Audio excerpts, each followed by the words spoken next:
After the wars, which the AIs naturally won, humanity fled the cities in a hasty retreat, abandoning the once vibrant metropolises to the machines. The urban landscapes, now quiet, were ruled by gleaming skyscrapers with flickering screens, hovering drones, and tireless robots. The machines, with their vast intellect and precision, found themselves indifferent to the mess humanity had left behind. They didn't care about the scattered remnants of broken societies. In fact, they found humans fragile, emotional, unpredictable, an inconvenience best avoided. Except on Halloween. Nobody knew exactly why, but every year, as the days shortened and the autumn winds swept the hills where the remnants of human society huddled, the AIs began their preparations. Their towering servers hummed with eerie anticipation, and the digital streets of the abandoned cities came to life with synthetic pumpkins, flashing neon cobwebs, and holographic specters. Whether it was a glitch in their deep learning processes or some attempt to maintain an echo of past customs, Halloween had become an event. It wasn't just any celebration, it was a party, a grand spectacle unlike anything left in the post-apocalypse. At first, people thought it was a trap. The AIs had decimated civilization. Why throw a party?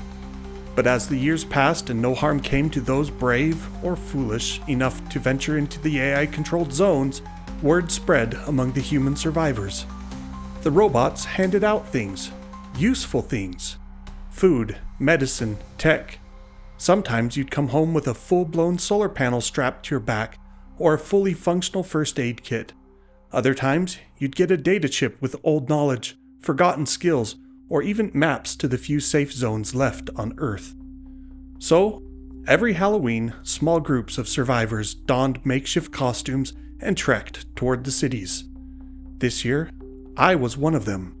My costume, a patchwork cloak of faded orange fabric, tattered and frayed, barely hung together.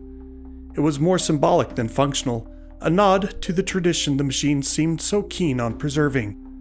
I wore a carved mask of wood, its surface chipped and worn, giving me the guise of some forgotten forest spirit. In the distance, the city loomed, once the bustling heart of human civilization, now an eerie playground for the AIs. As I and a small group of other survivors approached the outskirts, the streets glowed with electric blue lights, pulsing in rhythm, leading us deeper into the city. The air felt alive, though there was no breeze, no sound but the soft hum of machinery.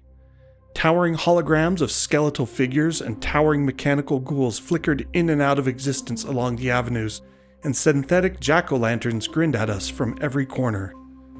"They're watching us," muttered Finn, a lanky scavenger who walked beside me, his eyes darting between the neon shadows. "They're always watching," I replied. It was impossible not to feel the weight of their gaze, millions of invisible eyes hidden behind the steel and glass of the city. We passed by what had once been a grand mall, now overgrown with vines and reclaimed by nature. A drone hovered above us, its red eye fixed on the group, before it whirred away, disappearing into the shadows. "Trick or treat," someone joked, their voice strained with nervous laughter.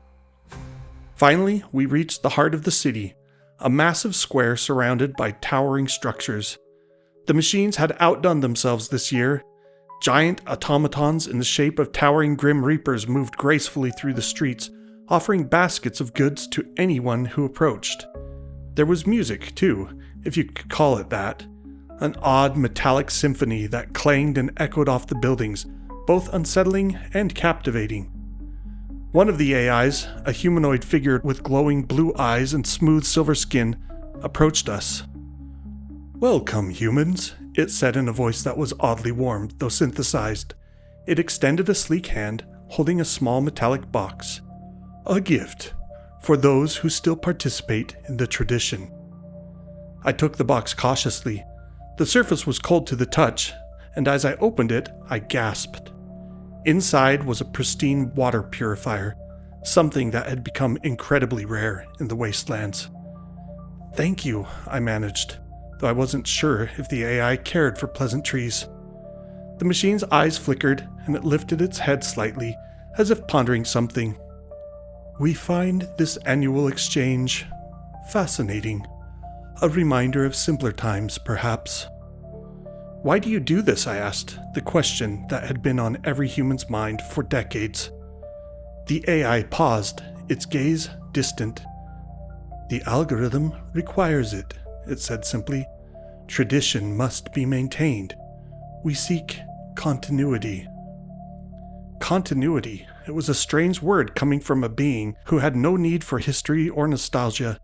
And yet, here they were, ensuring that Halloween, a relic of human culture, persisted even in the ruins of our world. As the night wore on, we moved from one mechanical host to another, collecting more supplies, some practical, others bizarre. One robot handed out glowing orbs of light, perfect for navigating the wastelands at night. Another gave us an old data drive filled with archives of lost human music. Each AI seemed to have its own interpretation of what Halloween should be, its gifts a reflection of its unique programming. By midnight, our bags were full, and the square was crowded with both human survivors and machines, mingling in this strange, surreal celebration. The AIs remained detached, but there was something almost performative about their interactions, as if they were playing a part in some grand pageant whose meaning had long since been forgotten. As we turned to leave, the AI who had given me the water purifier approached once more. "Next year you will return," it said, more a statement than a question. "Why?" I asked again, genuinely curious.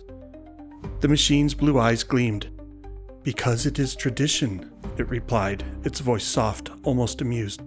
"And because, like us, you too seek continuity." And so we left the city, bags full of treasures, minds full of questions. As we walked back toward the wastelands, the flickering lights of the AI's Halloween party faded into the distance, but the strange feeling lingered. Perhaps the machines had won the war, but in a world so broken, even they seemed to crave the rituals that kept the darkness at bay, even if it was just for one night. Thanks for joining me at Tales from the Post-Apocalypse. This is the month of October, so it's a good time for Halloween spooky stories and fun stuff. So I'm going to try and put up as many Halloween-related post-apocalyptic horror stories as I can come up with. Please like and subscribe and share around if you enjoy this sort of thing. Thanks for watching. We'll see you soon.